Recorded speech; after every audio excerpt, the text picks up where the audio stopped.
Technology ಬೆಳೆದಂತೆ ಅದೆಷ್ಟು ವರನೋ ಅಷ್ಟೇ ಶಾಪ ಕೂಡ ಅನ್ನೋದಕ್ಕೆ ಇನ್ನೊಂದು ಉದಾಹರಣೆ ಸ್ಮಾರ್ಟ್ ಗ್ಲಾಸಸ್ಸು. ಅದೇ ಸ್ಮಾರ್ಟ್ ಕನ್ನಡಕ ಅಂತಾರಲ್ಲ.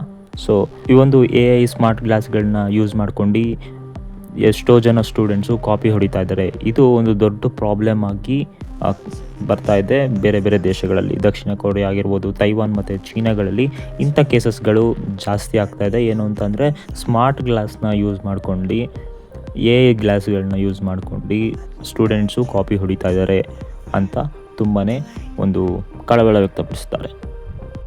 ಇಂಡಿಯಾದಲ್ಲಿ ಅದು ಅಫೋರ್ಡಬಲ್ ಇಲ್ಲ ಮತ್ತು ಅಷ್ಟೊಂದು ಅವೈಲಬಿಲಿಟಿ ಇಲ್ದಿರೋದು ಕಾರಣ ಇನ್ನು ಇಂಡಿಯಾದಲ್ಲಿ ಅಷ್ಟು ಇದು ಕಾಣಿಸ್ಕೊಂಡಿಲ್ಲ ಮತ್ತು ಇನ್ನೂ ಗೊತ್ತಾಗಿಲ್ಲ.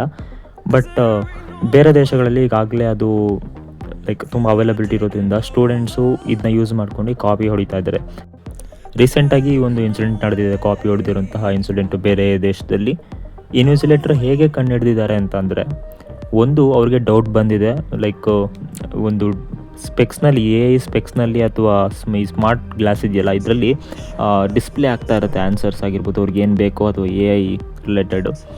ಅವರು ಜಸ್ಟ್ ಐ ಮೂಮೆಂಟು ಯಾಕೋ ಸ್ವಲ್ಪ ವಿಚಿತ್ರವಾಗಿದೆಯಲ್ಲ ಬೇರೆ ಸ್ಟೂಡೆಂಟ್ಸ್ಗಳಿಗಿಂತ ಅಂತ ಒಂದು ಡೌಟ್ ಬಂದು ಚೆಕ್ ಮಾಡಿದ್ದಾರೆ. ಆ ಟೈಮ್ನಲ್ಲಿ ನಾರ್ಮಲ್ ಸ್ಪೆಕ್ಸ್ ಅಂತ ಅಂದರೆ ಅದು ಅದೇ ಟೆಂಪ್ರೇಚರ್ಲಿರುತ್ತೆ. ಆದರೆ ಇದು ಸ್ಮಾರ್ಟ್ ಗ್ಲಾಸ್ ಅಲ್ವಾ, ಅದರಿಂದ ಇದು ಸ್ವಲ್ಪ ಬಿಸಿ ಆಗಿಬಿಟ್ಟಿದೆ ಯೂಸ್ ಮಾಡ್ತಿರೋದ್ರಿಂದ.